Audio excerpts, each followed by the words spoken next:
بسم الله الرحمن الرحيم الحمد لله رب العالمين وصلى الله وسلم وبارك على نبينا محمد وعلى آله وصحبه أجمعين ما بعد. Today, inshallah, as the flyer says, what happened to the students of knowledge?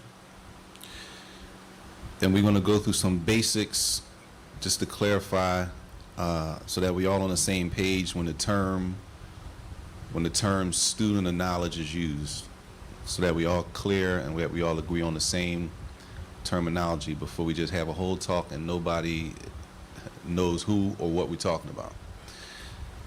Firstly, this is an encouragement for everybody, for all of us, not just everybody listening, for all of us. Based on if you've been in this city, if you've been in Philadelphia or around for the past 20 years, the push for learning or going to study, or even being more specific, going overseas, the push is a lot less than it used to be, just to say the least, to say it nicely. Not gonna say it's on zero, but it's nowhere near where it was. What it seemed to be the desire that people had to learn Islam, to learn Arabic, to learn Deen. When we say learn Deen, we're not talking about posting things on. We're not talking about posts. We're talking about a person sacrificing their body, their health, their time, their money, and they spend it and they go somewhere and they sit and they learn from teachers. Okay? It used to be a greater push in the city for that. The fall off and the reason behind the decrease, Allahu A'lam. Allahu A'lam. Allah knows best. But there was a time where, for example, if you were a brother who was not, if you weren't like in classes throughout the week, like if you didn't go to classes, if you didn't go to the masjid and attend classes throughout the week, brothers would like, it would be like, yeah, you gotta fear Allah. It was a serious thing. Taqillah, you don't go to no classes? Like you don't sit in class, like all week, all of the classes. This is probably 20 years ago, y'all. Sound like a table. I hope everybody's all right. And it doesn't mean that everybody's gonna be a student of knowledge. Everybody's gonna be a scholar, because we go from one extreme to the next. Well, everybody doesn't have to do that. We're not saying everybody has to do it. But who do we think, y'all? Who do we think is gonna take over the reins of Islam in this area when all of us grow old? Because we are willing to sacrifice, for example, we're willing to sacrifice our children for sports. We're willing to sacrifice the childhood of our kids for sports. Sacrifice their childhood, meaning they have to miss certain things. They just can't go. They got practice. They can't go. They have a game. We're willing to do that. Right? And I'm not saying anything but what we are willing to do. We're willing to do that, but how many of us are willing to sacrifice our children's childhood for the sake of the future of Islam? Deen. Right? Which means he can or she can't go because they have to go to Quran class. He or she can't go because they have to go to the Islamic class that they have on the weekend or on this day. So this is just an encouragement today. It's an encouragement, inshallah, to rekindle the flame of the seriousness about learning. Now, it's a lot of things that could be said. And when you talk about the student of knowledge, we first have to know, and this is the question, when we talk about knowledge, what are we talking about when we talk about knowledge? Because these are just words. And I don't assume everybody understands what I'm saying. So let me ask this first question first. What is a student? Yes?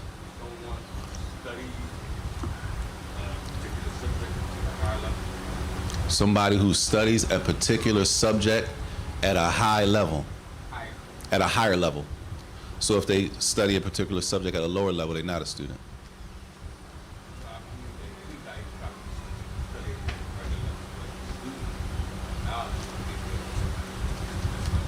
Okay. Anybody else? A student. What's a student?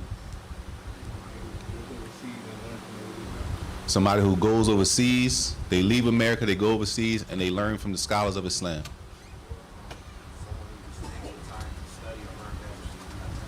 Somebody who takes the time to study and learn whatever they don't know. They taking the time out to study and learn what they don't know. Somebody who's willing to learn. Jade. Everybody see the variances and understand what a student is? Anybody else?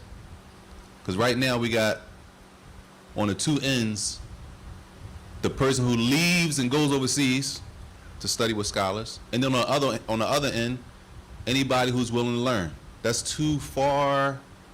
I don't want to call them extreme, but two that's different, and that's right, as they say, the East and the West. Everybody clear? We got to understand what is a student of knowledge and what knowledge are they studying, because it's a lot of different types of knowledges, if that's even a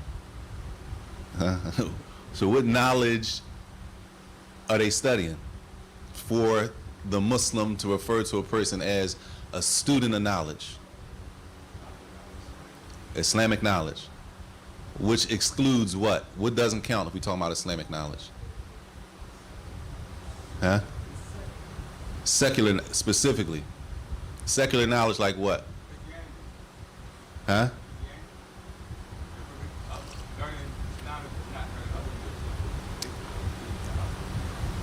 We want to say secular, like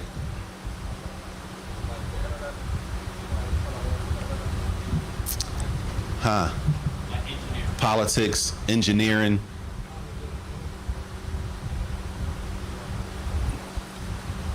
Well, no, we want subjects, non-beneficial knowledge, math, science, carpentry, right? Not to say anything's wrong with any of those, but those sciences are not what's being referred to when it comes to the text of the Quran and the Sunnah. It doesn't mean that studying those things is haram and is looked down and you studying that you're not a good Muslim. It doesn't mean any of that. We talking about when it comes to the text, what's meant by the statement of the Prophet sallallahu alaihi wasallam when he said, "Talab al-ilm fariida ala kulli Muslim." Seeking knowledge is obligatory on every Muslim. What knowledge? The knowledge of Islam, Deen. And inside of that general term, Islamic knowledge, knowledge is broken down into different types. Some knowledge every single Muslim has to know.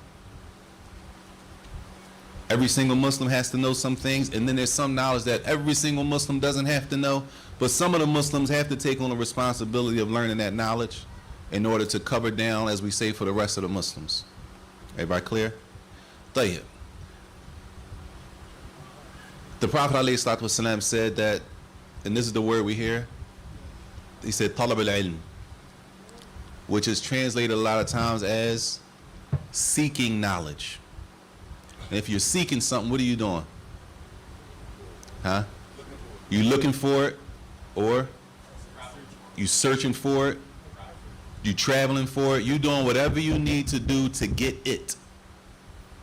That's the talab. The talab in Arabic, the word talaba means to, sometimes it's translated as to search, seek for something, to look for something, to request something, right? So the point is that the person that's seeking knowledge, that means they're going to get it, right? They're putting forth an effort to get some knowledge that they don't have. And that's why when we hear those statements and them stories about the people of the past, they traveled for how long? A month for one hadith. 30 days worth of travel just to get one statement that the Prophet ﷺ said. Just one. So the question got to be, well, what's inside of that one statement that a person would travel for 30 days, 29 to 30 days, just to hear one thing he said? One thing. What's in that knowledge? What's in that statement? Why is it so important that a person would travel that long? Everybody clear? That's the knowledge being referred to when the Prophet ﷺ says in another hadith, "Man salaka tariqan yaltamisu fihi ilman sahhala Allahu lahu bihi tariqan ila al-jannah." That whoever, as it says, treads the path of knowledge, whoever goes out and they're doing what? Seeking, they're trying to get the knowledge. Whoever does that, right? Man salaka tariqan, whoever goes down the path, they're trying to learn, which doesn't necessarily mean you're going to end up at the end of the road a scholar. It doesn't mean once you get to the road, just because you're on the road, it doesn't mean you're going to be the most knowledgeable person. And that's not a requirement. It's not a requirement to be a student of knowledge that you are the most knowledgeable. I don't have to know the most. I don't need, everybody doesn't have to ask me questions. That's not the point of a student of knowledge. The point of a student of knowledge is that you learn to do what? Perfect your own worship of Allah, Tabarak Ta'ala. That we learn so that we make sure we're worshiping Allah correctly. So that I don't have to go like this with the such and such. I don't have to ask around and act. That's what it does. It gives you information to be able to operate daily as a Muslim on your own. And then when you get to a point where you don't know, then you do what? You ask. Ask who? People who have knowledge, not the general person, they just like you. Even though the general person is just like you, they may have some information that you don't have. We don't count the people out. But there has to be a respect for knowledge. And this is why, as Allah Jalla told in the Quran, as the ulama tafsir said, the only thing that the Prophet ﷺ was commanded to ask for more of was ilm. وَقُلْ رَبِّ زِدْنِي عِلْمًا, and say, oh my Lord, increase me in knowledge. Out of all the things the Prophet ﷺ could have asked for more of, Allah told him to ask for more of one thing: ilm, knowledge. Everybody clear? It has to be some respect for knowledge, y'all. That's the point. And that's the point of today. Today is part of it, is that we want to try to bring back, inshallah, the respect for ilm and the respect for studying knowledge, right? It's not something that you do when there's nothing else to do. I had absolutely nothing else to do today, so I'm going to just read a book. Right? All the stores was closed. They closed early. I couldn't get out there. What's the name? Ain't come pick me up. I'm going to just read something. No. It shouldn't be like that. That shouldn't be our approach. We shouldn't take our Islamic knowledge and put it in the cabinet like that. If there's nothing else to do, I just go up there and grab a book off the shelf or something. So inshallah, number one, understanding what is knowledge, the knowledge that's being referred to, which is the knowledge of Islam, the Sharia, knowledge of Deen. That's the knowledge where a person is considered to be a talib al-ilm. Right? When you read those stories and you read those biographies and you read, he was talib al-ilm, he sought knowledge and he was seeking knowledge for this amount of years. Everybody clear? Everybody clear on what knowledge is and the student? Tahiyya. Any questions on what a student is so far? Or did we narrow it down, or we didn't narrow it down? Did we narrow it down? Good question.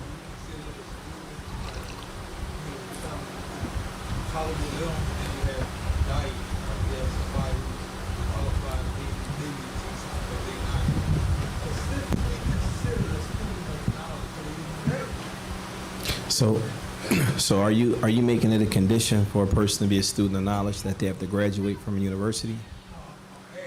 No, it's not a condition. It's not a condition. It's preferable if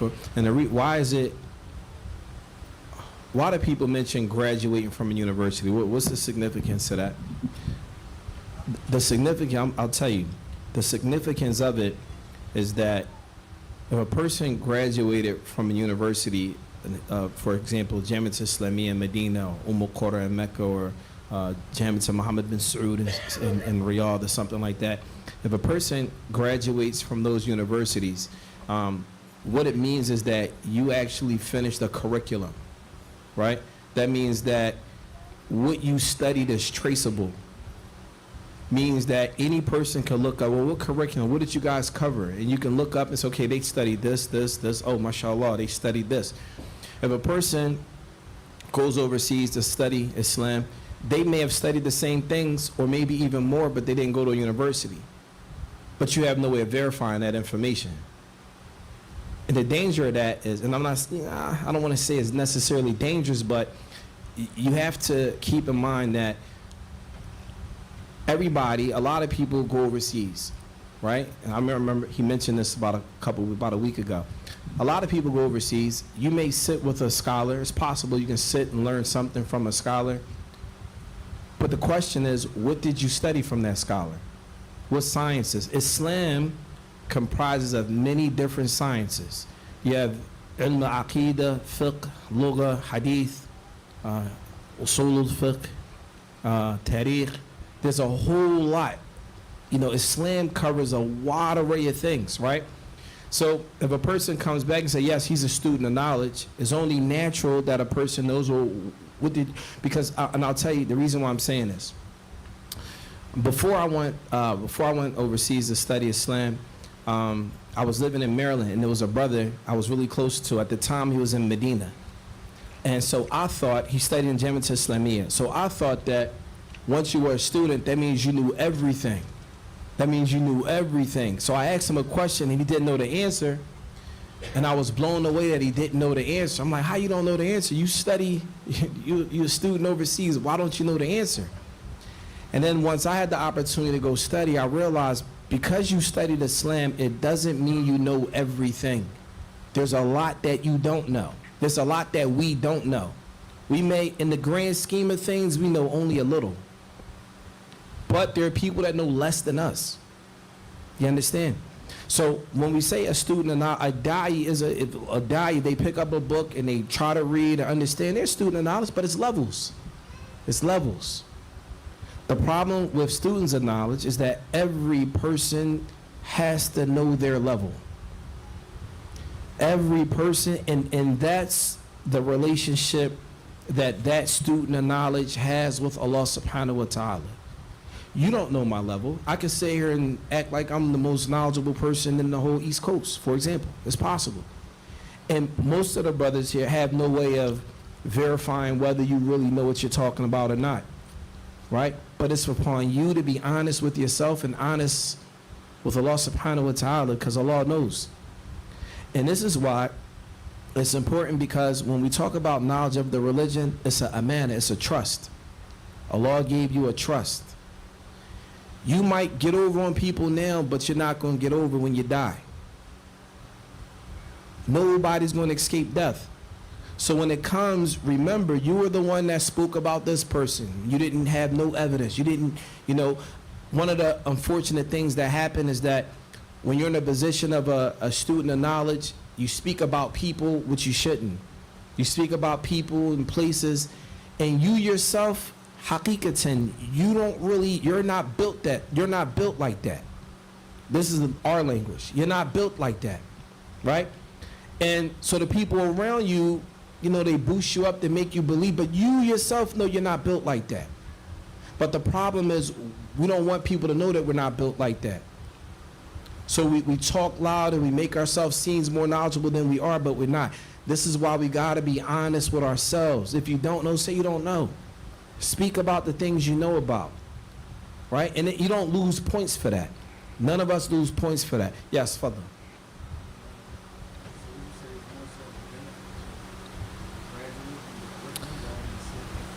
No, because I don't listen.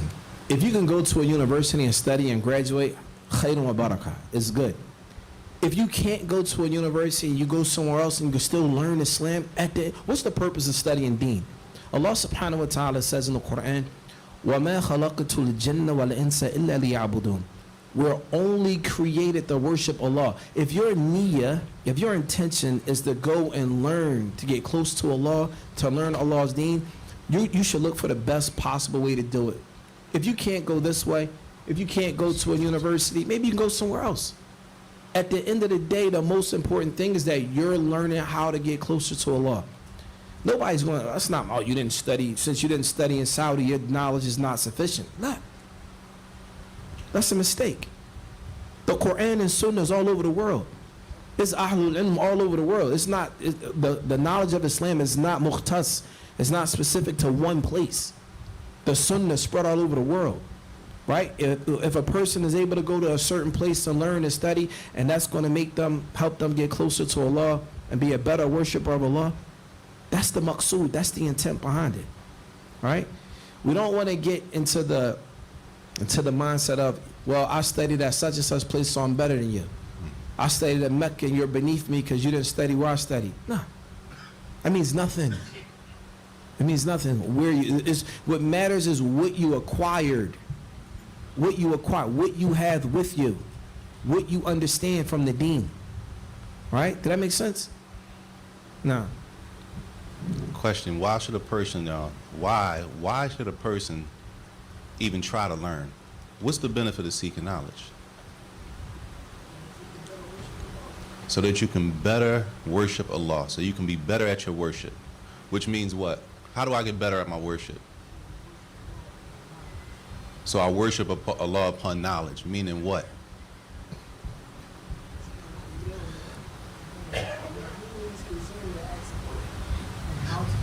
Shit, you gotta come all the way. Don't talk to me in riddles. What does that mean? As a regular Muslim, when I wake up in the day, how's that gonna help me? I know what's obligatory, what's on me to do. Good. I know what's obligatory, what's not obligatory. I know what's allowed for me to do as a Muslim and what I can't do as a Muslim. Everybody get it? That's the point of learning. Not just to get a bunch of it and you got it and then you don't use it, because now it could be against you on the day of judgment. Us. We're not just learning just to be like, yo, I learned all this stuff. No, you're supposed to use it. It's supposed to make you better. So you won't be? So you won't blind follow, meaning what? You won't just go off what anybody says without knowing why you're doing it. Okay. What else?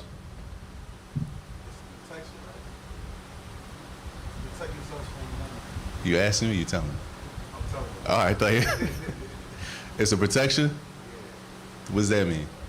From sin, committing haram. Knowledge is a protection from committing haram. How though? I'm with you. Once you learn it, you know some things to know it. Protect you from doing it. You don't know. Go ahead. So once you know it, you should know what to stay away from and what to okay. So I'm just going to say, sometimes things can be conspicuous or unclear. Right. You have knowledge and they can be unclear to the person who doesn't know. Right. To the person who has knowledge and being aware of the dangers that Gee. Sometimes things are not clear. But just because it's not clear to me doesn't mean my knowledge is your knowledge. It might be clear to you. I might not understand the issue. But that doesn't mean everybody I look at walking down the street, all the Muslims don't understand the issue because I don't understand it. It's gray area to me. I don't understand, but that doesn't mean somebody else doesn't understand the issue. So knowledge brings clarity to the issue. Everybody clear? Everybody clear what knowledge is for? Why it's important? Why we supposed to learn it? Right? Then we have another term with the student of knowledge. We have the people of knowledge. Who are the people of knowledge? Scholars? Scholars of Islam? The people who teach the students. Jade. When it comes to knowledge, students of knowledge, right? He already said it, but we need to reiterate just to make sure it's clear. There are different levels. There are levels of talib al-ilm, seeking knowledge. I'm just going to, for the sake of the sitting, the highest level is that you go overseas somewhere out, away from your hometown. You leave your whole life behind you and you go sacrifice and sit somewhere and study. Somewhere. Whether it's in a university, it's not in a university, you went somewhere where there's established that they're teaching knowledge and it's a system going on and they're learning. That's like the ultimate. But what if I can't do that? Because a lot of people can't. I don't do anything, so there's no talib al-ilm, there's no seeking knowledge unless I go overseas. Is it possible for me to seek knowledge here in my city? How? How can I be a student of knowledge in my own city?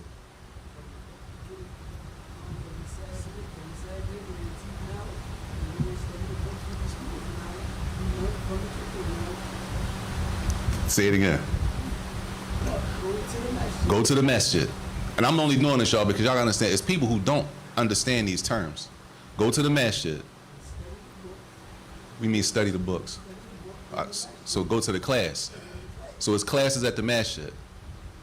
Right? Okay, it's classes at the masjid. That means you go to the class, you sit in the class, and you go through the book with the teacher. That's a level of study, of talib al-ilm. Is it the highest level? It's not the highest level. Is it respectable? Is that a person fall under the hadith, inshallah, min salaka tariqan? Whoever goes out of their house, they go out seeking the law's path, seeking knowledge. They on the path.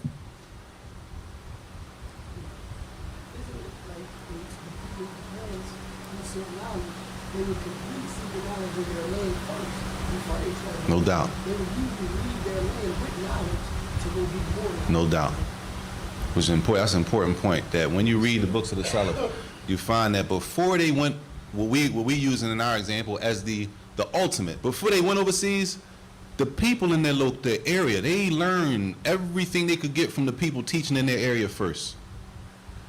Their reasoning for leaving was because what? It was no more else to get from where they were. They got all the knowledge from the people of knowledge in their area. So now, all right, if I have everything from these people, I need to go somewhere and get more knowledge. Now I got to leave. So what if I didn't even do that though? Everybody see it? We can be right here starting. And the people, I know for me, when I left in the language program, the strongest people in my class already studied in their own country. They had already studied Arabic. They was already ahead. They didn't just come here and start from scratch. The strong ones, the top students in the class, the ones that if we all stuck, we got to ask Musa. If Musa wasn't there, if he was absent, all of us, the whole class, we messed up. Those people, Musa had already studied before he came. Yes, I'm sorry.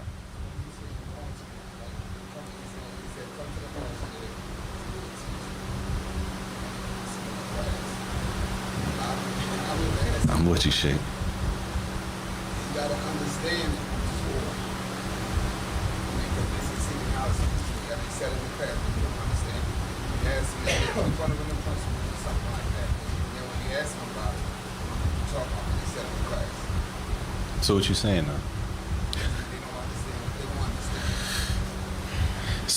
So what the Sheikh mentions that, a lot of times people may go to classes and, want to learn. There's a couple things. Number one, if a person goes to a class and they don't really understand, they just get the reward for sitting in the majalis al-dhikr. Just sitting in the sitting place where people are going over deen, the malaika, they get reward for just that. Then it's another group of people, they're there and they're actually really trying to learn. You have to ask questions. It's not possible sometimes for people to learn. Some people may be quick learners. Some people, it may take time for them to get something. So you go over it again and again. The reality of it is when a person is learning deen, a person should ask questions. If it's something that's bothering them, they should ask questions. If it's something that they don't get or totally understand, they should ask questions. This is how we learn. All right? This is how we learn, inshallah.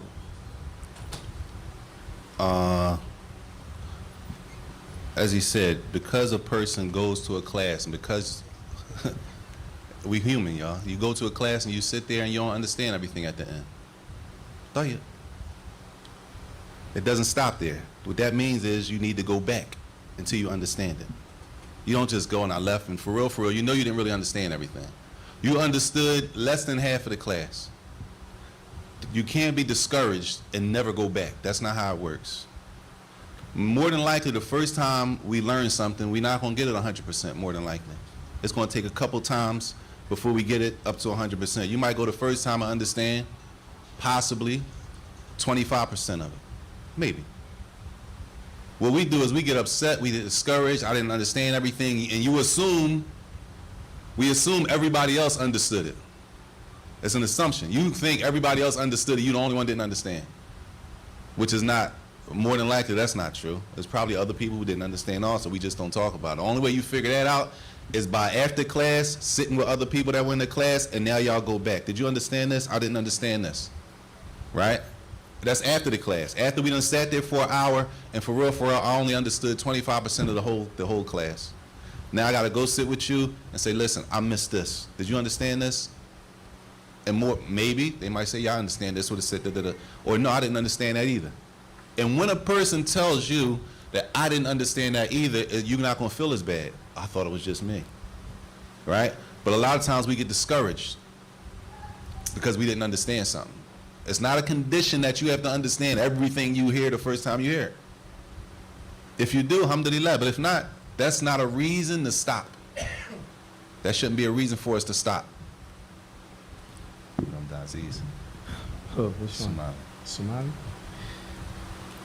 So he's talking about Yeah, one, man. of, one of our classmates. I had a classmate, we used to call him Abdul Aziz Somali. I used to ask him questions all day. All day. Even when I was in the when I was in the Arabic program, we had a lot of teachers, right? And so the teachers came up with a name for some of us. They came up with a name for me in particular. It was called Abu Indi Su'al, the father of the questioners. I had a whole bunch of questions. I would like get out of class, follow them to their office, wait by the door with my notebook, like, Sheikh, I got a question.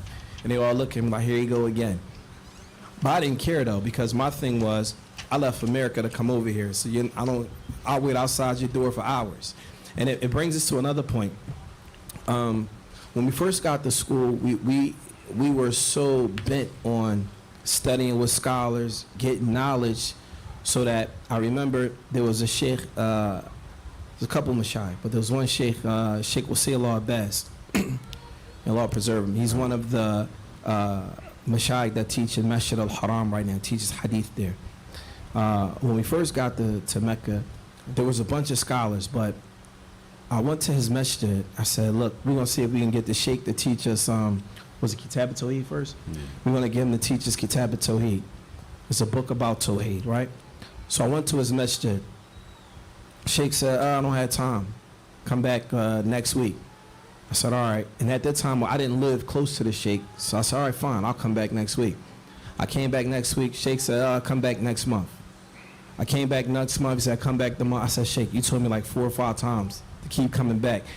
We need these classes. We came here, you know, you get a whole story. We came from America, da-da-da-da-da. He was like, okay, fine. And he wound up opening up a class for the American students at that time. And we sat with him, how many years? I think 2 years, 2, 3 years. We finished Kitab al-Tawheed with him. We finished, what's that book we finished with him? I don't even know that one. I forgot that one. No. We finished the book of Mustalah Hadith with him. What was it? Was it Nukhbat al-Fiqh? Yeah, Nukhbat al-Fiqh. Yeah, we finished Nukhbat al-Fiqh with him, a book on Mustalah Hadith. We basically exhausted everything we can get from the sheikh, and then we moved on to another sheikh. And the thing was, with us, it was like, we want to get everything we can get before we got to go back to our country. So it was one scholar, his name was Sheikh Abdul Majid al-Subayl. He gave us, if I was there for 10 years, he gave me 10 years of his time. Alhamdulillah. And the thing about that is, when scholars give you their time, what are they thinking about? Why do they want to give you time? You're from America. You're not from here. Your Arabic is not that strong, but why do they want to give you time? Why do you think that is? Because, I'm going to tell you why. Because the scholars are thinking about their akhirah. They're thinking about their akhirah. What does that mean? Meaning, if they donate their time to you, their expectation is that you're going to come back and teach the people in America. And in their mind, they're getting that reward. How do we know that? We made Umrah a couple years ago. We visited Sheikh Abdul Majid al-Subayl, and him and his son was like, yeah, we be watching y'all online. We was like, oh, shoot. We didn't know that. They watch our stuff online, and they're happy because they're like, listen, you was a student of ours, and you're going back to America and you're teaching your people. At the end of the day, Nabi alayhi salatu wasalam, he said that, you know, when we die, everything will go except for what? What are some of the sadaqatul jari? What are some of the rewards that will be left behind? What is it? Huh? A waladun salih yad'u lak. A righteous child that makes dua for you. What else? Ilmun nafi' yuntafi'u bihi. Beneficial knowledge that people learn from. Alhamdulillah, we've had quite a few scholars that we learned from that died. May Allah have mercy on them. We're still taking tidbits that we learned from them and still giving it to the people. This is the benefit of knowledge. The benefit of knowledge is that we have to make preparation for when we die. What'll be, most of us, maybe everyone in this room will all be dead in the next 100 years. not only will we be dead in the next 100 years, most of us, if not all of us, will be forgotten. It'd be as if we never even existed. You don't think so? Look at your family 3-4 generations behind you that passed you. You don't even know their names. Once we start letting the reality sink in, then what are we doing that we can continue getting residual income? Because that's what that is. When we die, the knowledge you leave, that's residual income. You could be in your grave and you're still collecting checks. That makes sense? So now the question is, when a person studies deen and they're able to teach deen, and people take something from you and they teach their family and they teach their family, you still collecting checks in the grave. When the ulama, when they teach us Islam, that's the expectation. Their expectation is they deposit it in us and they're looking for their return on investments. That's how it goes. And every last one of us got to think, what are we going to leave behind when we're dead and gone? Because chances are, if not every last one of us in here may be forgotten in 100. It'll be like we never walked the earth because we left nothing behind. Nothing. And some of us, we may leave negativity behind. And that negativity may, go down in the generations. Some of us may leave, at the end of the day, we don't know what we're going to leave behind. But one of the benefits is having knowledge is that you can pass that on. Everybody like residual income, don't they? Matter of fact, I can almost guarantee everybody in here want to set up a business so they can get money and not have to work. Who don't want to do that? Oh, nobody? Masha, only one brother? Who don't? Who? Oh, I'm sorry. Who wants to? Who wants to set up a situation where they can get residual income forever? Mm-hmm. What's the best form of? Listen to this. Little prelude, real quick, right? Listen to this. Everybody here raise their hand. Everyone wants residual income, right? Don't put your hand up. You want it. You want that money to keep coming, right? Guess what? When you die, that money stops. It don't go to you no more. But guess what type of residual income keep coming back? Righteous child that makes dua for you. What else? Beneficial knowledge, and what else? And a continuous charity. Those should be the residual incomes we should be looking for, because that's the only income that matters for you. Right now, all the money you get is all rental property. Your money is rental property. Your car is rental property. Your house, no, I own my house. You only own it while you're living. When you die, it's gone. Somebody else owns it. Every possession that we have, that we like, I got all this, it's only rental property until you die. Once you die, it's going to somebody else. It's going to somebody else. What you really own is your deeds,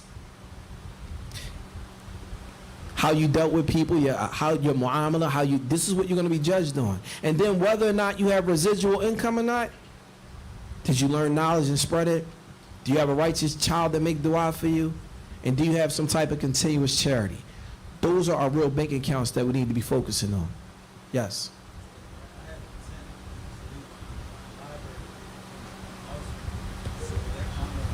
Inshallah, if they benefit from it. Listen, he said, I have an intent to leave my library to my offspring. Right? Now listen to this. His intention is good, to leave his library to his offspring.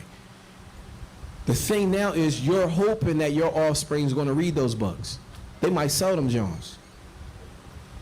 Just be honest. Listen to me. I'm just being honest. They might sell them. They might not be in the reading. You might be in the reading. They might not be their thing. Why is that? Because, and I'm not saying you in particular, I'm saying us. We want righteous children to make dua for us, but we didn't pick righteous women to have kids with. We didn't think about that when we started establishing these families. How are we going to make that happen? How is that going to be set up?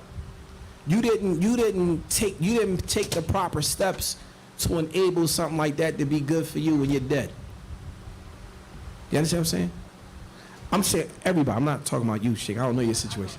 I'm saying, it's like, but it's real life though. It's real life though. It start with the pick. You understand what I'm saying? Right. Question, y'all. Who is eligible to be a student of knowledge?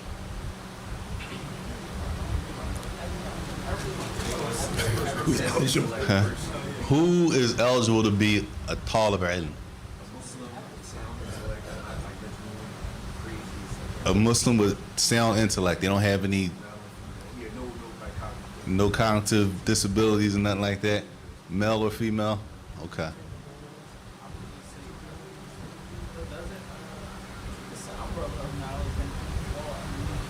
So, for example, like, well, outside of the community, say you wasn't really that rich, but within your home, Sheikh, come on. I mean, who's eligible? Who's eligible to be a talib ilm? Who can be a student of knowledge? Everybody. Anybody else? A Muslim. Jade. That's what he said. Muslim. You got your all your faculties, right? Anybody else? Male or female, or is seeking knowledge only for men? Huh? Is learning, is what we talking about? Talib ilm, is that only for men? So, our daughters are eligible or they're not eligible? They're eligible to be Talib ilm? Yes.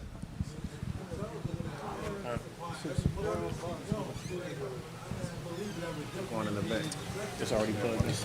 Even. Khadija bin Ali. Oh, Karima.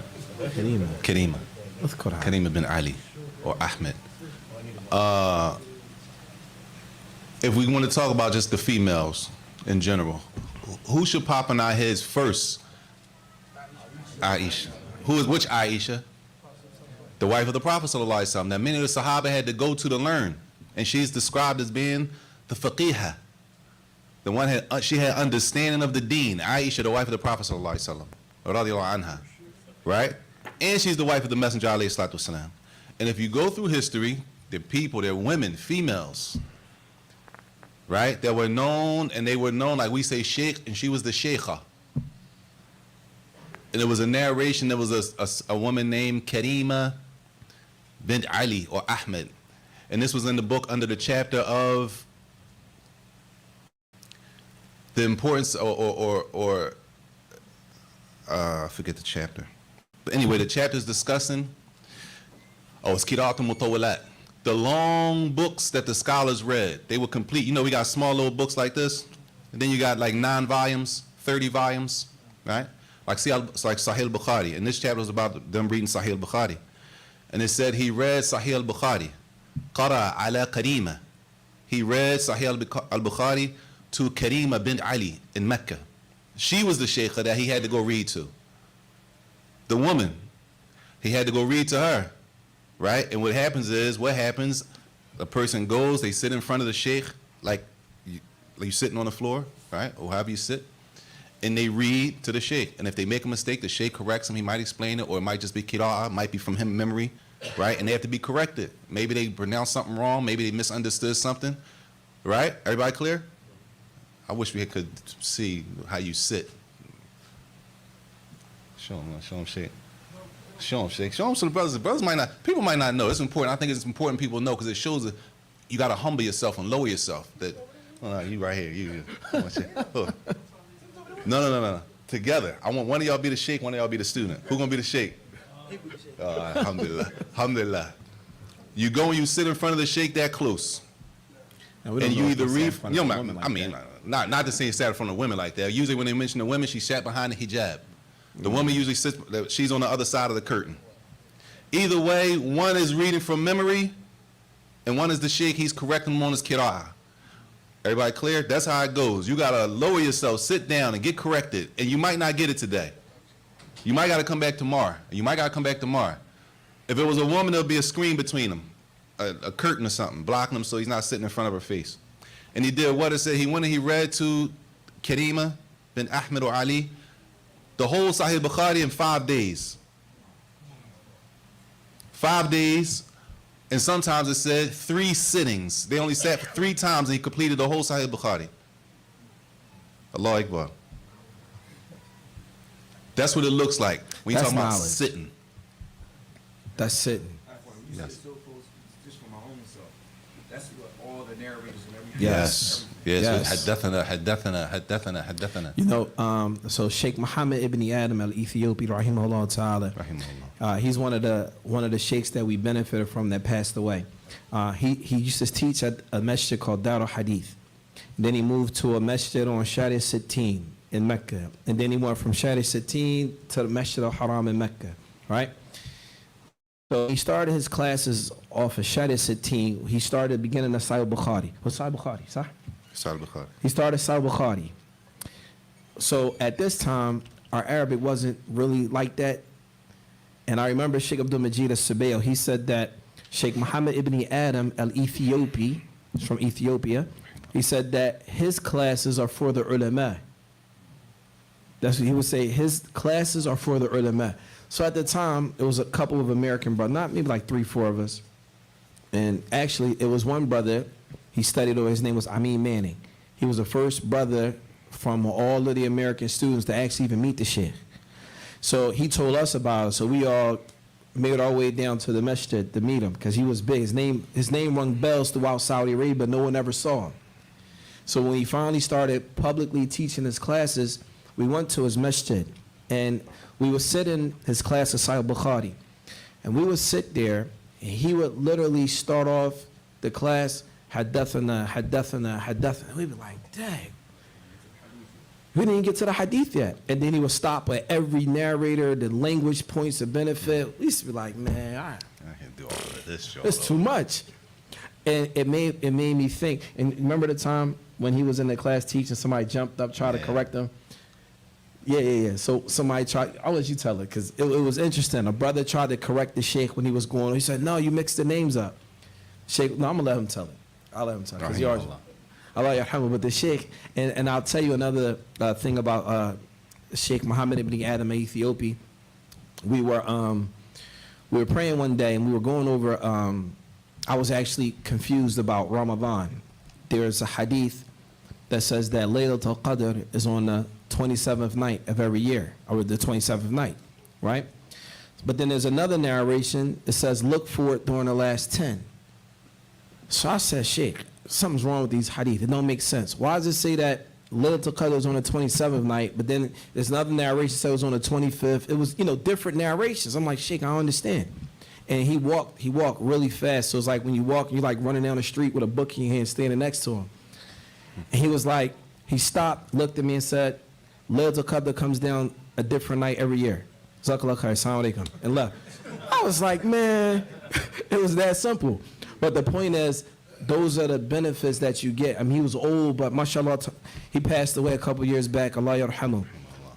He was known as from the major scholars of hadith, fiqh, usul, lugha, mashallah, tabarakallah, Allah yarhamu. Rahimahullah. Where's he from, y'all? Where's Ethiopia? So he wasn't Arab. It's important. Because some of us think that Islam and knowledge of Islam is restricted to Arabs. He's Ethiopian, African. He's a scholar. And the ulama of Saudi Arabia recognize, not just him and his other ones, it's Tons. tons of us. They just not famous to us. There's no excuse for us that we're not Arabs. Because there's people all over the world, Muslims all over the world, they're not Arabs. They learn Arabic. And they move on, and they, through time, and they're patient, and learn, and Allah raise them. Yes. This question may be for later, but the brother mentioned earlier about being a student going to the masjid, sitting in classes. But a lot of times, some of the masajid don't have curriculums that are designed for people to become students. It may just be sporadic. It's not like like Ali mentioned, a curriculum. Right. They don't have programs where on Monday they have Arabic, Tuesday they have. You mean when they go out the country or here? Arabic, here. Sheikh, the people gotta get what they can get. No. The question is, the question then becomes, are you guys looking to set up a curriculum similar to that to help people become? Yo. That was Sheikh, that looked like a lineup. Yeah, Sheikh, that was a good one. I'm trying to figure out where you go with it. Inshallah. If Allah give us the opportunity to, man, we would love to do I mean, that. honestly, how many people want to do that? No. That's what I mean by how many people want to do that. How many people are serious? Okay, let me qualify that, right? Qualified. We got a class. We have a sisters class on Fridays, right? How many sisters show up for that class? It was about 100 and something, low of 100. It was about 100 sisters, 70, almost 80. about 80 sisters, right? They come with their books, their notebooks, asking questions, like they like teaching them and reminding me of being in school because some of them really trying to learn. How many brothers trying to do that? All right, come see him at the class. No. Seriously. I want to say something about that shit. First of all, the sisters signed up online. They followed. Yeah, the sisters protocol. signed up online. When we set it up for the brothers, they don't want to register. Not to go off topic, but I think if people, I'm gonna keep it short. I think if people put their money up, let's say for But example, we don't want, they ain't charging. hypothetically, let's say you say the $25 registration fee for the person to get the book that everyone's going to need and so forth and so on. Most of the time, when people put their money up, they become a little. Those people No are doubt. serious. For I sure. mean, if it's brothers that's serious, that really want, that's it's different. Yes. So question, if y'all set up that class, is that going the same book? Is that going with the sister going over? I mean, we could. That's a really good book. I love it. We Put a little could. taller. We could. Listen, y'all, them sisters, mashallah, the class not until 6:45. Them sisters be here at 4:30 for Asr. And just wait. They just wait. Sitting in here reading a book for class. Talab al-ilm. Right? And the On the classes path of knowledge. Those classes for the sisters aren't online either. Like we said, we're not going to do it. We're going to, because it gives the sisters the opportunity to ask questions about fiqh issues. Like, all right, what about this? What's the rule on that? Why? This, that. Like, we go into those types of issues. And Allah reward all of them. We had a test. We had a quiz 2 weeks ago. 75 sisters took the test. 75 of them. 16. 16 got 100. Now, these not just joints we slapping together. It's 75. Out of 75, 16 got 100. He got 90s, 80s, 70s.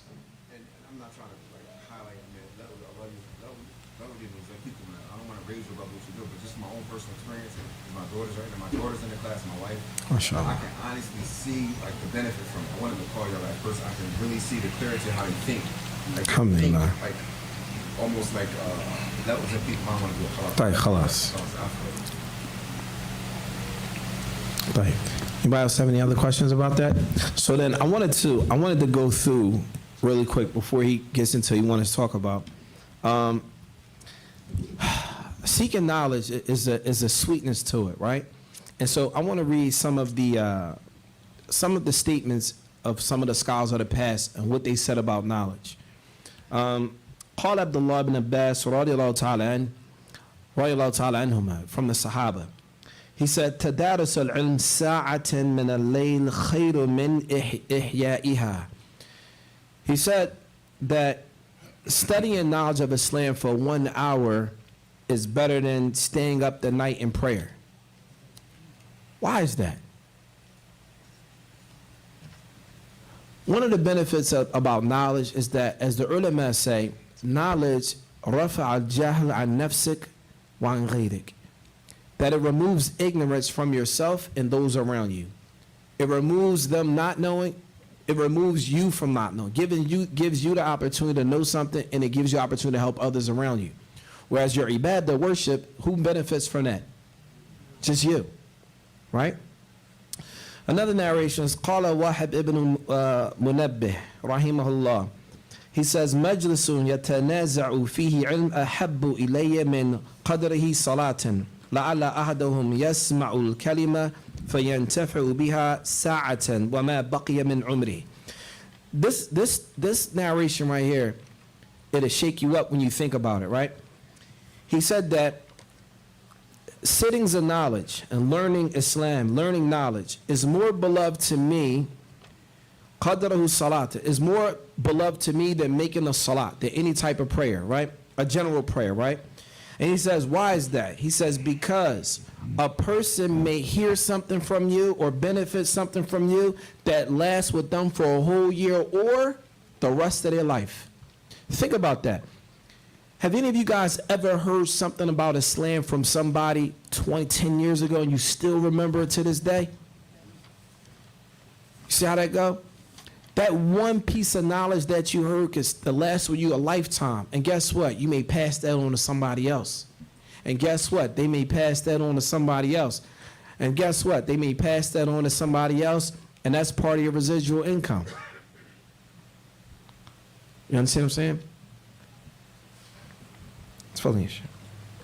Tayyib. Here's a question. We clear on knowledge, right? Right? Inshallah. We clear on who are the students of knowledge and who can be a student of knowledge, right? So are the students of knowledge restricted to those who went to universities and graduated? It's not restricted to them, right? Because a person graduated from university doesn't necessarily make it mean they're more knowledgeable than a person who didn't graduate. Two people study, let's just say two people studied Islam for 10 years. One of them in the university, one of them not in the university. Who's more knowledgeable? Allahu A'lam. Allahu A'lam. Allah knows best. And again, it's not just about gathering information, because that knowledge is supposed to benefit us every day as Muslims. So whatever we learn is supposed to benefit us from our wake up to the time we go to bed. All throughout the day, that's what the knowledge is for, right? Knowledge is deen. Tayyib.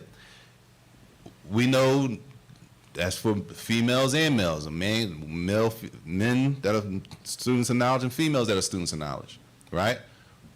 Right? Which means what? What's the first thing that a student of knowledge should be trying to learn? Jayid.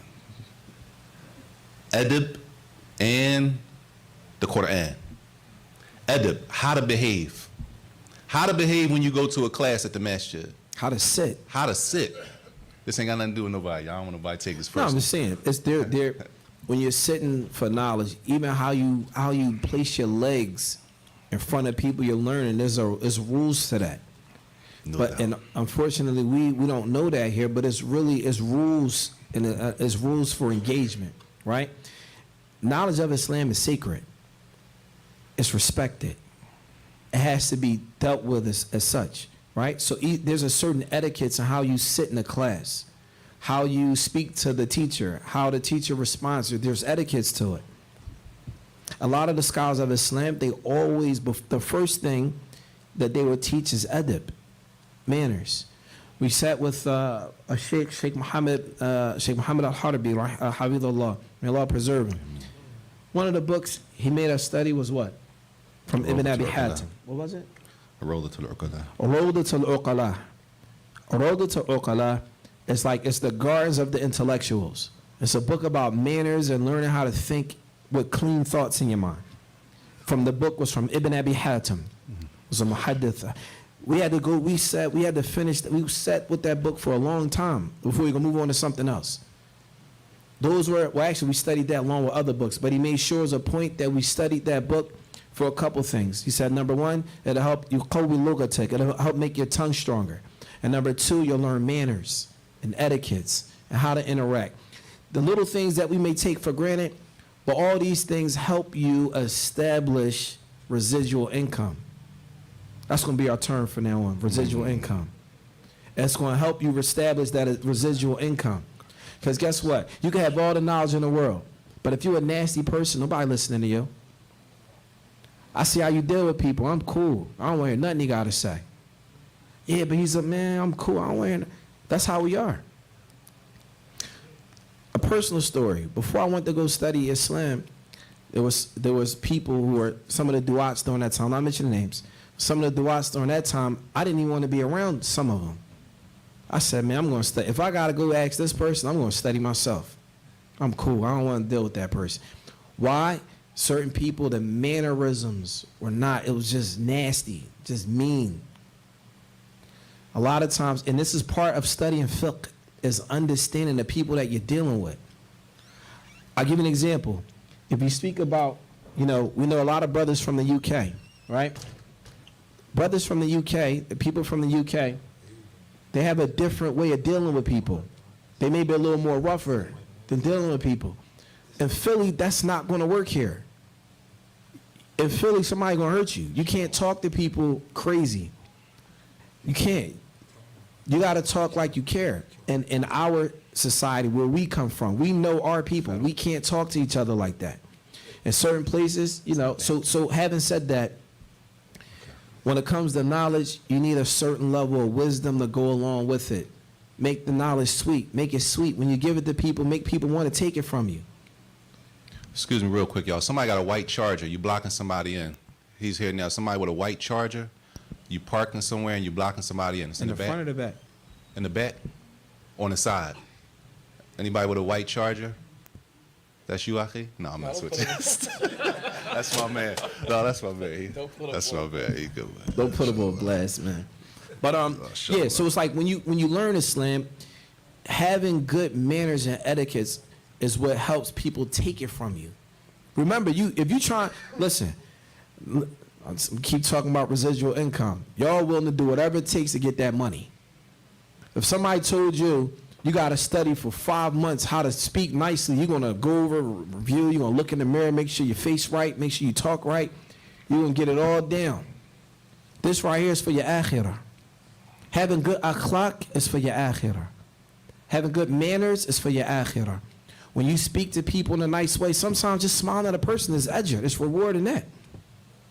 How much more so if Allah bless you with a little bit of knowledge and now you can convey information and it's easy for people to take it from you. Yes, I'm sorry. It's just like when the Prophet says, Sorry, son. way heaviest on the scale. No doubt. No doubt. No doubt. No doubt, for sure. And this is not something that's new. This is something old that people like Abdullah Mubarak, rahimahullah, he said, we studied talabna adaban. He said, we learned adab for 20 years. 20 years learning adab. How to behave, how to sit. Like he said, it's a whole, I don't want to, I'm just, since nobody's doing this right now, I mention it. Good. Never mind. No, good. It's just an adab of how you sit when you go to class, all right? Everything that passes, for example, in a general university that we might go to, you go to college, the things they might let you do in those classes, they're not appropriate to do when it comes to an Islamic class. There's specific ways you're supposed to behave when you go to class. One of the things, like the story of Imam Malik, rahimahullah. Imam Malik, sisters, his mother would dress him up when he was a child. Because you got to understand another thing, which is important. A lot of the ulama of the past, the scholars of Islam of the past, a lot of them were orphans. Their fathers weren't there. Just like a lot of us in our time, right? It's a lot of kids and their fathers are not there. And a lot of those people they became Islamic scholars to now, we still mentioning their names. It's a lot of them, right? It said that Imam Malik's mother, she would dress him up in his good clothes, put a turban on him, put on the clothes of the people in that area when they get dressed up, good clothing, and send him to go learn adab from the scholars of his time as a child, right? Which means, and it shows that a lot of this starts with the parents. A lot of it starts with the parents, and I'm only using you, Aziz, for example. Just because I leave my children something, that don't mean they're going to use them in the way that I think they're going to use them unless I train them to use them the way that I expect them to use them. That means I got to train them how to sit and read. I have to train them when to read, how much time you need for this, what are these books for. I got to train them to do that so that when I die and I leave those books to them, that they get the most benefit out of them. Clear? Tayyib. It's another distinction. We have student of knowledge, and then we have scholars. Now this is the question. Are students of knowledge scholars? No.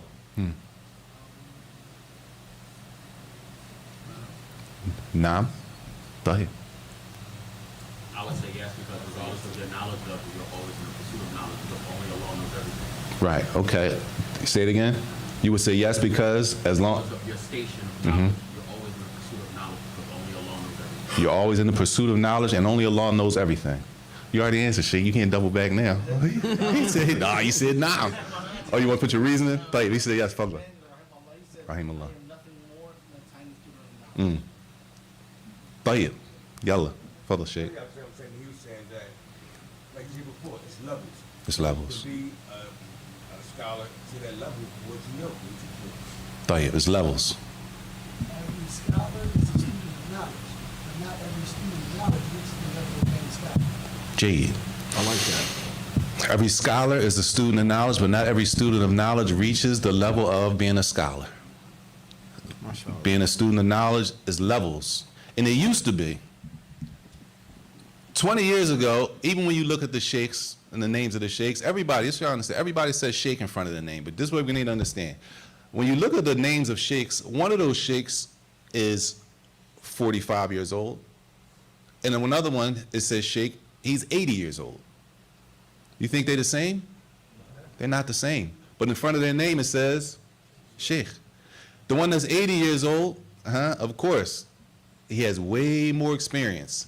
And the one that's 45 years old or even 40 years old, he may consider himself a talib ilm. He's a student of knowledge. And to the 80-year-old sheikh, he's a student of knowledge. But to people who have less knowledge than that 40-year-old, 45-year-old sheikh, in their opinion, he's a sheikh. You understand? It's levels. Like he said, I think that was a good distinction. Every student of knowledge, every person that just gets on the road and going trying to learn, it doesn't mean and it doesn't require and it's not a condition that you reach scholarship to fall under the hadith of the Prophet sallallahu alaihi wasallam. It's not a condition that, should we be striving for that? We should be striving for that.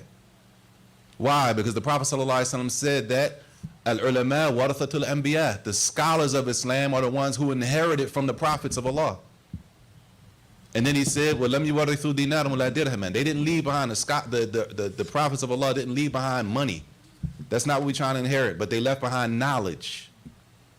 فَمَنْ أَخَذَهُ أَخَذَ بِحَفْظٍ وَافِرٍ. So whoever takes what the scholars left behind, then that means that they're taking something great. Whoever takes what the Anbiya left behind. We should want that.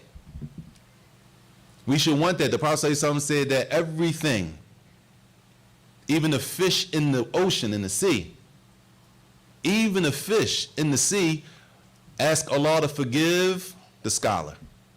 Who doesn't need that forgiveness? Why wouldn't we want that for our own selves? Not to say, I want to be the one that everybody comes to. No. Because there are many scholars, y'all. There's many scholars of Islam and nobody even pretty unknown. Just because people don't know them doesn't remove their scholarship. Just because you don't know them, I don't know them. Just because we don't have books translated from them. What does that mean? They're not scholars?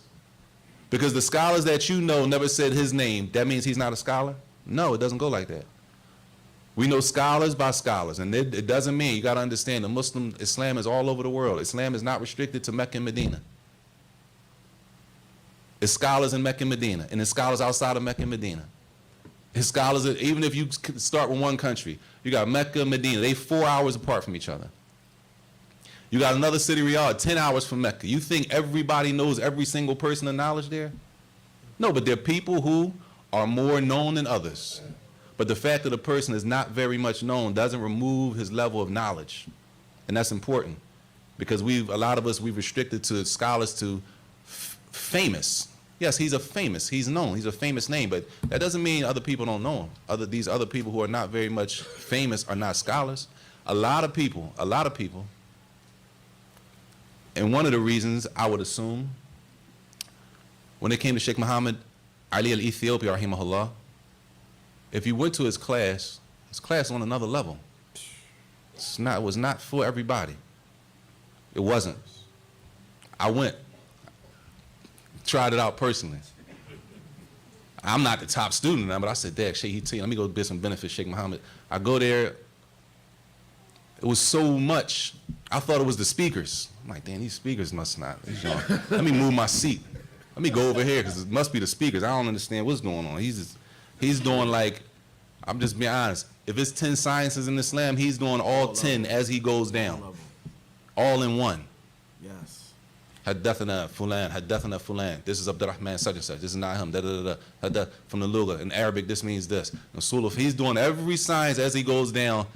And I'm like, I can be honest, in my brain, this is over my head. This is not the class for me. This is above my level. This is above my pay grade. I got to find another class. I can't keep coming to do this because I'm not at that level where I'm really going to benefit. At this point, I'm just sitting with the sheikh because I don't really understand what's going on. So I'm sitting with the sheikh, but I'm not really benefiting like that. So what did I say? I said, Dad, well, at least I can sit here tonight and hear some hadith from the Prophet ﷺ. At least I can get that. But all of the other stuff, it was over my head. So because many people, not a lot of his books are translated. He has books. What's that? A lot of them are not What's translated. his explanation on the Nasa'i? And to say, how many volumes is that? Like 30 volumes. 30 volumes. He has an Explaining- explanation of Sahih Muslim. He has an explanation of Sahih Bukhari. He's on a different level. Allah yarhamu. Allah yarhamahu. And he died, and most people didn't even blink.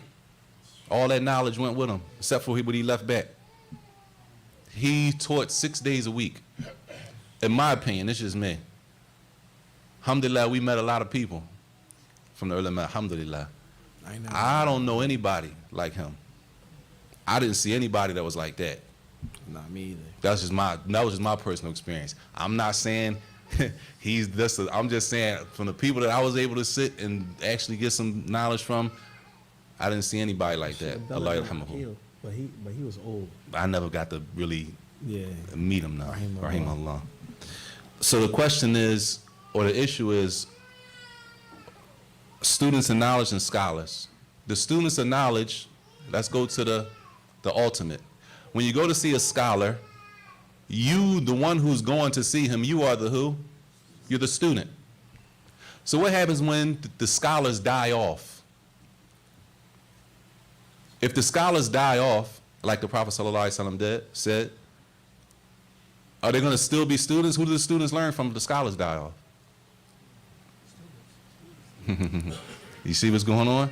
That's why the death of scholars is so big. Knowledge dies and it goes unless what's left in the books, right? We talking about the ultimate. We not talking about the ultimate. I'm going and I'm leaving my country to go sit with Sheikh such and such. When those scholars that we go to learn from and they start to get old in this life, they die. All right? They die. When they die, what happens? Huh? Knowledge leaves, as the Prophet ﷺ said. Knowledge is going to leave bimotul ulama, with the death of the scholars. And that's why it's important that we take the initiative now before we look up in 20 years and we in a jam. We look up in 20 years and who's going to be the scholar? Who do we have that we ready to sacrifice for deen? Right? Allah Muslim, may Allah forgive us. I mean, so people like Sheikh Muhammad Ethiopia, rahimahullah, he dies. The talib ilm, the student who goes there to learn from him, is he on the same level as the teacher? Because now it's a student-teacher relationship. They're not the same, right? So every scholar, like he said, Sheikh Al-Albani, will still consider themselves students of knowledge. Why? Because they're always, like he said, they're always in pursuit of knowledge. But every student of knowledge, starting from when we're in our own cities, going to masjids to learn, just because I learned and I sat through a class and I finished the book, that doesn't necessarily make me a scholar. But I should be happy. I should be happy that I completed something. I should be happy that I'm trying to follow the hadith of the Prophet ﷺ and I'm on the path of seeking knowledge. Does that mean I know everything? Should I leave out now I'm correcting everybody, now I'm ready to, that doesn't mean I'm there. But at the least, hopefully, if my niyyah is sincere, my intention is right, hopefully that I'm under the hadith of the Prophet ﷺ. That whoever goes in the path of knowledge, that Allah is going to make the path, the paradise easy for that person. For doing what? For going and trying to learn. Trying.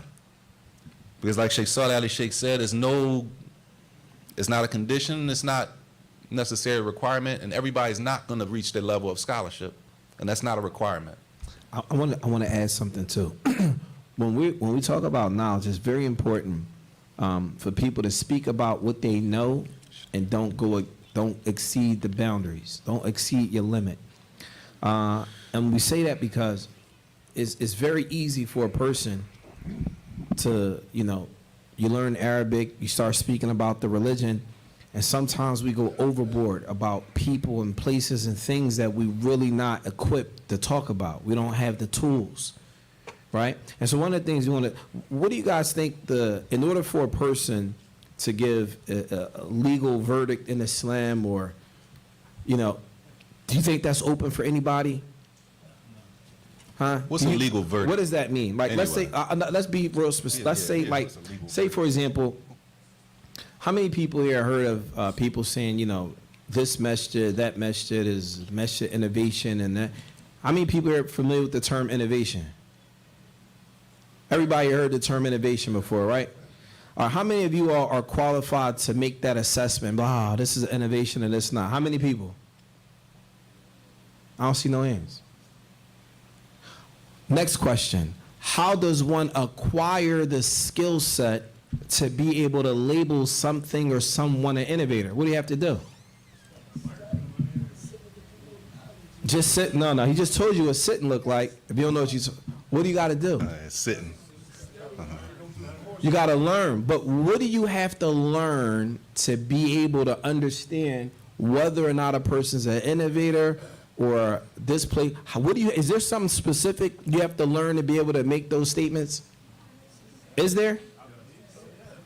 Yes. So what are the requirements then? Does anyone know? No one knows the requirements. Yes. Cave? A layman can't make tabdir. Right. But what qualifies a person? Can a student of knowledge make tabdir? Can a student of knowledge label someone an innovator? Is it possible though? For his talib al-mumkin? If he has a skill, first of all, as a student of knowledge, I wouldn't want to put that on me on Yom Kippur. That's number one. But number two, if you are able to do that, what skill set do you need to possess to be able to do that? And I think all of you guys should know that. So when you guys hear people saying, what do you say about this person? How come this person speaking here? Who's the inner? Just ask yourself, what skill set did that speaker have to make those claims? Does that make sense? So then, yes. I was going to say the first thing you need to know is, can you define what innovation is from the chairman? But that's my point, though. In order to be able to label something or someone an innovation, you must first know what the innovation is, correct? Is that the first thing? Right. Yes. Some students of knowledge consider some people who get on the bar and get in class and teach, they consider you attacking them if I ask you, what are your qualifications? So the brother said that some of the students of knowledge or people speaking, they consider it an attack if you ask them questions. Well, that's their own insecurities. That's their insecurities. They put people in a condition, you just gotta follow. That's their, listen, Sheikh, that's their insecurities. I don't want to learn from somebody that's going to talk to me like that. I'm cool. I'm going to go somewhere else. Listen, nobody likes to be talked to like that. If you have a question for me and I'm like, man, get out of here, man. I gave you the answer. If I talk to you like that, you don't want to talk to me? No. Yes. Talk. Go ahead, Fleming.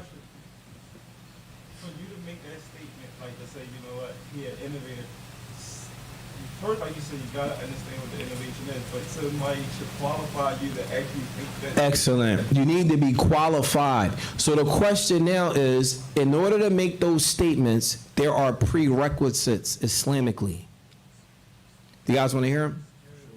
We're going to go over a few of them. No, this is quick Listen, rehash. before we start, we need to understand that knowing who everybody is a part of our deen. Meaning, if you ask one of us, for example, what did you study? I shouldn't be offended. Nah.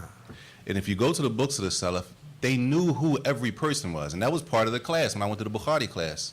When I went to the class, he's reading the hadith with the chain of narration. So he says, An Abdurrahman. Who's Abdurrahman? They knew who he was, his background, who he studied from, his scholars that he learned from, his students. If he had a good memory or a bad memory. They knew everything about him. How am I gonna get mad when you ask me? I haven't narrated anything. I don't even have, listen, these people have the honor of being in the chain of narration back to the Prophet ﷺ. And they were still questioned. They looked at their lives. What is he known for? He was good up until he turned 60. What happened when he was 60? After 60, his memory got a little weak. That's just the reality. That's not what happened. It's not bad, it's just facts. So how Real now life. when you ask him, you ask me, well, what did y'all study when y'all were there? You can't ask me that. How not? People that were greater than you were asked. That's a part of the religion. That's a part of the deen. Yes. Question. What you were speaking about the chain, stuff like that, is that That's ilm al-rijal, knowledge of the men in the chain. It's called ilm al-rijal. Inside of that, you have the science of Jarh wa Ta'dil. But What is it Jarh wa goes together. Ta'dil? No one knows that. What is I'm it? sorry.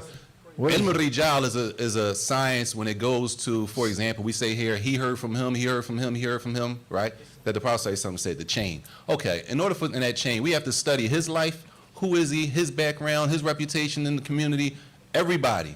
Nobody we just accept. Now, when we get to a certain person, we may say, yes, he had a strong memory. This is a praise for him.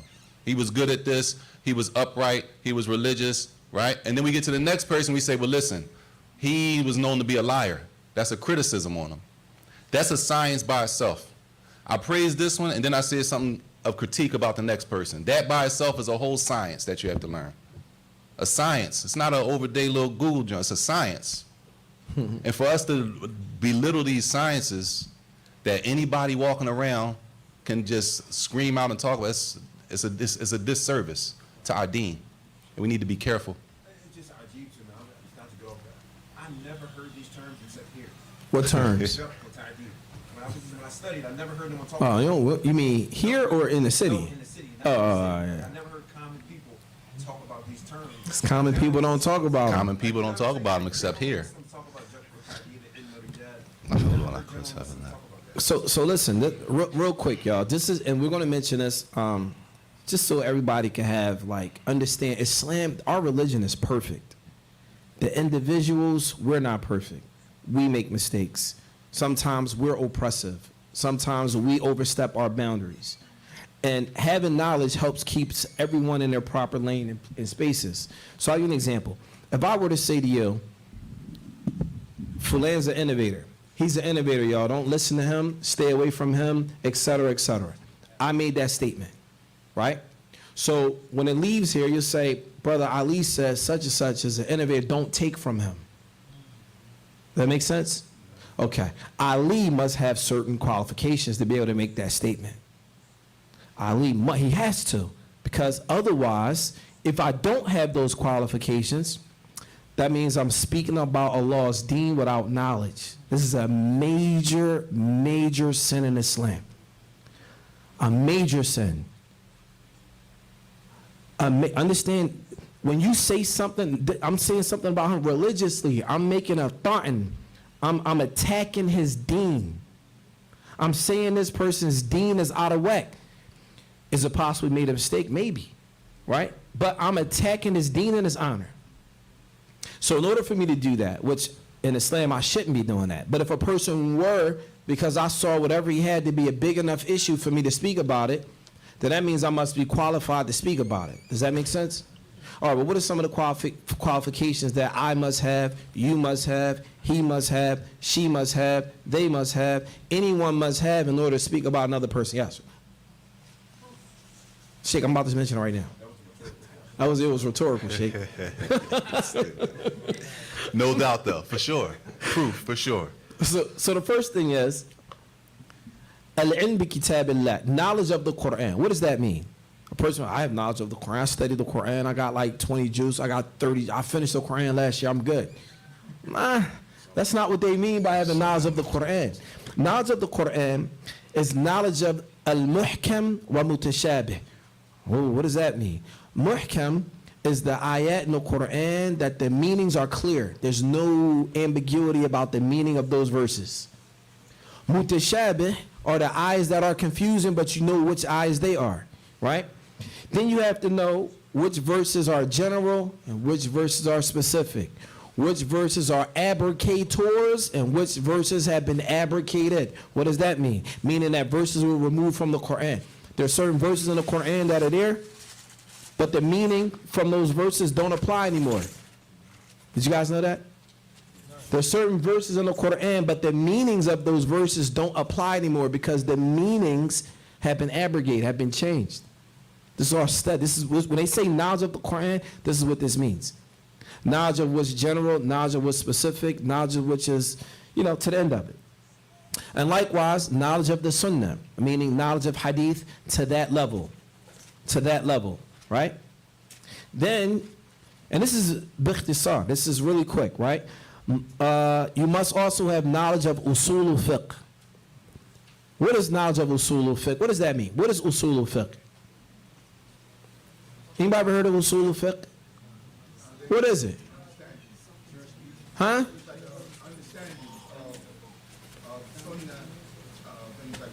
Usul al-fiqh. I'm gonna tell you what usul al-fiqh is. And usul al-fiqh allows you to put everything together and connect it. Usul al-fiqh allows you to make sense of what you're reading and understanding hadith and ayat. Usul al-fiqh gives you the skills to look at an ayat and extract rulings from that ayat. I'll give you an example. A person says the ayat ta'awanu ala birri wa taqwa wa la ta'awanu ala ithmi wa udwan. Right? Usul al-fiqh, it gives you the skill set to look at this ayah in the Quran and understand what this ayah means. Like, for example, ithmi wa udwan, people say that this means working with people of bid'ah and innovation. I don't know of any tafsir that said that. You? I haven't seen any tafsir that said that. Right? Ta'awanu ala birri wa taqwa, it means to work together in righteousness. Right? Work together in righteousness. Right? Ta'awanu ala birri wa taqwa wa la ta'awanu ala ithmi wa udwan. And don't work together in sin and transgression. Birri wa taqwa, this could be anything, with anybody. You can work with non-Muslims out of birri wa taqwa. You can work with Muslims out of birri wa taqwa, and you can work with Muslims out of ithmi wa udwan. You can get with a brother and conspire to do some evil. That's sin and transgression. You can get with a non-Muslim and conspire to do evil. Right? Did that make sense? So what I'm saying is, you as a Muslim, we have to be very clear about when it comes to levying out verdicts in a religion. Is it possible for a Muslim to work with a person that's an innovator? Is that mumkin? Well, to do what? What is it? An innovator is a person that is, they created, it depends. That's what I'm saying. To work with an innovator, what's the innovator? You have two types of innovators. How many people know it's two types of innovators? What are they? Huh? No. What are two types of innovators? No. No. No. No. No. There's two types of innovators. You got innovators that are still Muslims, and you got innovators that are not Muslims. So when you're talking about people Ahlul Bid'ah, the first question, well, which one are they? Are they from the Muslims? Or are they from the non-Muslims? If they're from the Muslims, then what level is it? Do you understand? Now everyone like, oh, I don't know. That's why you got to fall back, brothers. Sisters, fall back. This is not your lane. Stay away from it. Right? All of this, when you look at usul al-fiqh analyzes all of these things.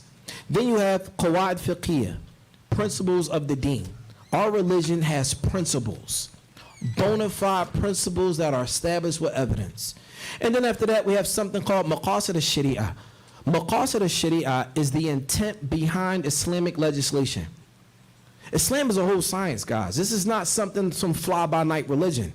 This was set up by the Lord of the worlds, Allah subhanahu wa ta'ala, and it was brought to us by his Prophet Muhammad sallallahu alaihi wasallam. Our religion is not haphazard. It's not set up for anybody to speak about if you're not qualified. The next one, idrak anwan khasat min al-fiqh. So a person needs to have knowledge of fiqh, knowledge of what has been agreed upon from the ijma'at, from the scholarly consensus, what they differ on, why they differ, where can you find that? All that stuff, all those things are relevant. Another thing, a person has to have knowledge of the Arabic language and whatever is needed from extracting rulings in the deen. Now I say all that to say is this. If a person says such and such is an innovator, that means they understand all of that in detail. If somebody in this town labels somebody to be an innovator, then they really should be a sheikh. Then there should be no problems asking for their credentials. There should be no problem explaining what the bid'ah is. And let me tell you guys something else. And the reason why we're talking about, because it's relevant in our town. If you call somebody an innovator, there's a principle in Islam that goes with that. I'm going to say it in English. The principle is, all the conditions of labeling a person as an innovator must be met. And likewise, the opposite, everything that you can possibly do to remove that person from being an innovator has to be exhausted. Two things. Everything, if we're going to call this person an innovator, every condition, and what does that mean? We're looking for his proof, maybe he's confused, but we got to go through every condition that's necessary to label that person innovator. And then in addition to that, you also must look for every possible excuse that that person could have to remove that label from being attributed to that person. So if you... Time out. Fadl. Everybody hear all this? This is what's called knowledge base. This is not just dang right, little half. No. This is knowledge. If you're really trying to get to it, you really want to get to it academically or you got to go through all of these steps. Otherwise, it's just something to say. But we caution y'all, be careful. Brothers and sisters, please don't fall into that. Do not. Life is short. Instead of you worrying about this person and that person, be around people that's going to help you get closer to Allah, remind you of Allah, help you check yourself. Be around people that's going to help you check yourself. Don't worry about the next person. That's between them and Allah. You have to worry about yourself.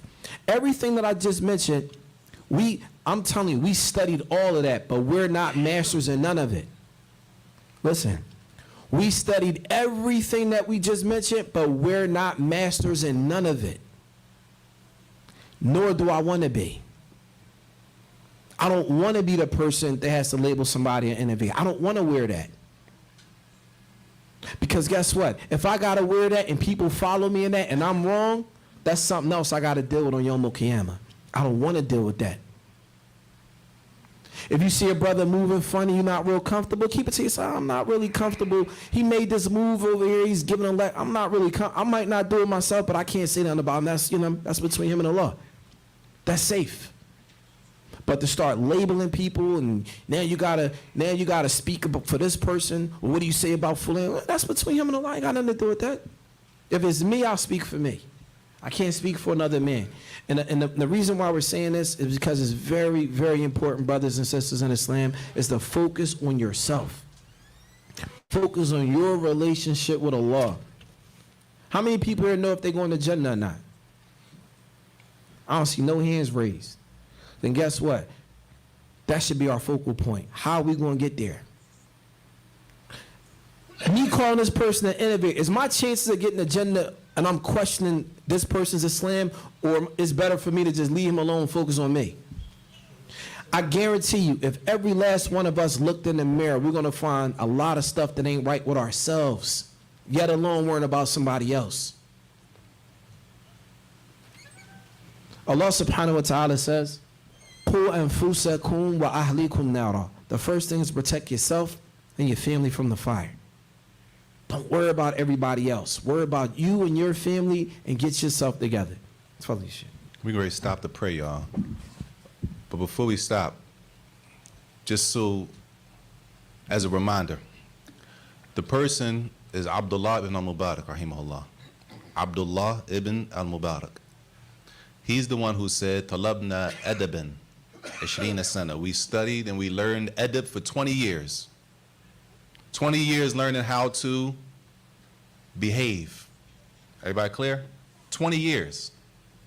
Then he said, "Talabna ilma 30 sana." Then we said we learned knowledge, the different sciences, for 30 years. Everybody clear? How many years is that? 30. Somebody said to him, and this I'm going to read before we stop. It says, "Qila Abdullah ibn Mubarak, ila mata tatlub al-ilm." When are you going to stop seeking knowledge? How long are you going to keep learning? This is the one who said, "I learned edit for 20 years, and then I learned knowledge for 30 years." They said, "When you going to stop seeking knowledge?"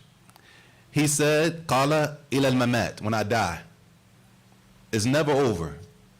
And that's why the scholar is always seeking knowledge, even though he's reached the level of scholarship. And the student of knowledge is always seeking. And all of us, without exception, all of us have the opportunity of being under that label without being labeled. Nobody has to label you a Taliban. Nobody has to say, "Yo, you're a student of knowledge." If you follow the hadith of the Prophet sallallahu alaihi wasallam, you meet Allah, inshallah, we meet Allah as tulab al-ilm, students of knowledge. People who follow the hadith, man salaka tariqan, whoever gets on the path to learn knowledge, that Allah is going to make the path to paradise easy for him. And the other hadith about seeking knowledge. We hope that we die under that. Because the Prophet ﷺ said, "Sahal Allah," Allah is going to make it easy to get to Jannah based on you trying to learn. So if it's an easy way to paradise, Why wouldn't we all take that easy path? Because we all want ease anyway. We all want the quickest and easiest thing, right? Why wouldn't we take the path that the Prophet ﷺ described as being the easy? Sahalallahu lahu. That Allah is going to make it easy for the person to go to paradise for seeking knowledge. Seeking knowledge. We'll stop there, inshallah. Wait, he can call your name. We open up the questions like 7. Tayyib.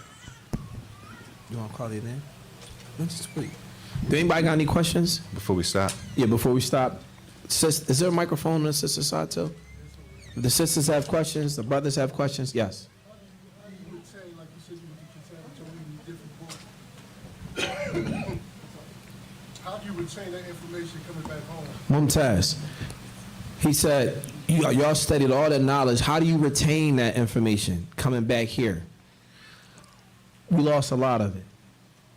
It's reality. It requires constant reviewing. You need time to review. You need the environment to help you review. That's the reality. The benefit, though, is you covered it, so if you had the time and the dedication to put back to it, you can get it back. I believe it's possible, but it's hard. It's hard, Sheikh. Salah, I'm going to be honest, it's hard. It's hard being, you got to understand, we go from an environment where we wake up for Fajr, you do Quran after Fajr, and this like let's say in the summertime, you're out of school, right? After Fajr, you're doing Quran up to like maybe Dhuhr, right before Dhuhr, taking a nap after Dhuhr, after Asr, you're doing Quran, you're studying Durus, you're reviewing, you do that every day. And you go from that, and then you come back here, and you got to worry about getting a job, you got where you're going to live, how you going to this, that's a whole lot. And so it takes away from you. You might start in a certain place. This is why we teach. You got to teach. If you ain't teach, man, we'd be worse than we are now. Allah musta'an. Fadla. When it comes to reviewing the knowledge that you all learn overseas, you always do that with students that got went to school here, and you always do that with kids that you are connected to. You want me to answer it? It could be both. It depends on the subject. It depends on the subject. Honestly, it's a lot of information. Like, we went through a lot of information. So what you want to do as a talib ilm, first do your own review so you know what questions you have. Because for real, the sheikh is expecting you to come, he's not expecting you to call him with the same thing that y'all just read together. Like, that's supposed to be reserved for, okay, I went over my notes and I still got a problem. Now, you didn't go over anything. How you going to call me? What you want to go over? The whole thing? We just did the whole thing. Like, it's expected that, okay, we went over the whole thing. Okay, now you went back, you reviewed, you came up, you got a few issues that's not clear. Now you call back, or you go back to the sheikh and get clarity on what you're not clear on. It's not expected that you call him back and trying to do the whole thing that y'all just went over again from the beginning. His question going to be, well, did you review? We already did that. You understand? So it depends on the subject. Definitely, if you have people that you can review with, that's good. So it depends on the subject matter. No. In regards to your question, I mean, you explained to us about innovation and that the religion is to be defended. We know that. No doubt. And I know that's not what you were alluding to. That No. That thought. So who qualifies to defend the religion when those type of issues come up? Because they do come up. So who's qualified to defend them? Here? Here, I don't want you to name names, but I'm saying, how do you do it and still maintain without, like you said, you went over it, but you haven't mastered it. But somebody still has to, when people come up and say Allah is everywhere, and Allah's hands don't need his hands, it needs his power, someone still has to defend those things. Yeah, so I mean, a person speaks to what they know. You speak to what you know. If you know, like you studied Aqidah Wasatiyya, Aqidah Tahawiyya, whatever you know from knowledge, you speak to that and you stay there. You don't go beyond that. The problem, Sheikh, is that people don't stay in their lanes. Does that make sense? If my lane, if I'm only qualified from, let's say we're looking at a ruler, it's 10 inch. I'm only covered the first 3 inches of it. The rest of it, I don't know. You stay there. The problem is when people start talking, you only know a little bit, but you want to keep stretching it, and then you put your foot in your mouth. You're going to put your foot in your mouth. It's not about if, it's when. And now, if people listen to you, now you're going to be made to look stupid later because you put your foot in your mouth. I'll give you an example. Anybody that says you're an innovator, don't pray with him. Now I'm about to show you how you put your foot in your mouth. What did he do wrong? Oh, he gave a lecture with Fulan. Right. What's the ruling on him giving a lecture with Fulan? I don't know. It's haram. If it's haram, what's the dalil? What's your wajh istidlal? How did you use that as a proof to, now you just walk, you backing them in the corner and they done. You understand? That's anybody here that open up their mouth and start labeling people, innovate. You're gonna don't come to us with it because you're gonna get backed in the corner. We tired of doing that. We try and focus on something else. We did that 4 years ago. Was it 4 years ago? 5. 5 years ago. We still waiting on a response from that. You understand? So right now we move on to something else. We're not focusing on that anymore. We're focusing on getting people connected to Allah, preparing ourselves to meet Allah subhanahu wa ta'ala. That's where we at. We don't like to go back to that stuff, but sometimes people need reminders. People forget. No, those type, that's the last thing I'll say. I oftentimes see most people don't have the skill set. I don't want to say courage. I'll say the skill set to know how to question the person who's talking to. Because that comes from studying. Here's another thing. Being able to question things is part of studying deen. By studying usul al-fiqh, qawaid fiqhiyya, maqasid al-sharia, it gives you the tool set to know how to ask questions. What questions? Because if a person were to ask me a question right now, I'll give you an example. There's one of the judges in Mecca. He would make me. So in Mecca, they have this thing outside the haram called Dar al-Iftah. It's a booth that they give fatwa, right? One of our professors, he's a judge in Mecca. He would make me come with him and sit inside a Dar al-Iftah. They were sitting there, and there'll be people all over the world coming and asking questions. He would ask me, what do you understand from this question? What are you listening for? What are you trying to extract? So they taught us how to listen to questions. A person could talk for 10 minutes. You might have said 5 things that I need. Everything else you said wasn't even relevant to answer your question. Does that make sense? So that comes from being schooled on how to ask questions. You can't say a person's an innovator without no evidence. Well, what did he do? He did this. Okay, the action that he did, is it a bid'ah? I think so. Whoa, now you messed up. You think or you know. There's no thinking here. You know or you don't know. If you don't know, you need to put your foot in your mouth. You see what happens? And that's almost everybody that open up their mouth and start talking about deen and they're not qualified. If they say that to the right person, they're gonna put their foot in their mouth because they're gonna get backed all the way in the corner. You understand? So if a person is mentioning that, they are saying that people are innovators, and then people that don't know at all, ghafla, then they say the same thing that they say. Can we say that that's misguidance? I mean, whoever is taking that information and carrying it, may Allah pardon them, man. Just make dua for them. Make dua for them. I don't want to say a person's on misguide. I can say that they made a mistake and people are following them in that mistake. But I don't want to turn around now and be just as oppressive and say, oh, now they're innovative. Like now you're doing the same thing, right? So you got to be careful. You know what I mean? You don't want to, as Muslims, we got to be real careful and cautious with our tongues, especially as it relates to the honor of another Muslim, right? You might think he's an innovator. You might think that. But for you to say it, now the whole world heard it now, and it's on you. And you might be wrong. Is it worth it? Is it worth your akhirah? Is it worth you taking his bad deeds? Is it worth you losing yours? It ain't worth it. If it is, let's say he is an innovator and his innovation is crazy. It ain't for you to do it. It's to be people more qualified than you. Let them wear that. You don't jump out in the line of fire. Let somebody else do it. Y'all study. If it's an issue and it requires a student of knowledge to deal with, a person of innovation, I'm going to look at the people I think got more knowledge. Yo, why don't you deal with that? I'm going to fall back. You got an extra couple years into me.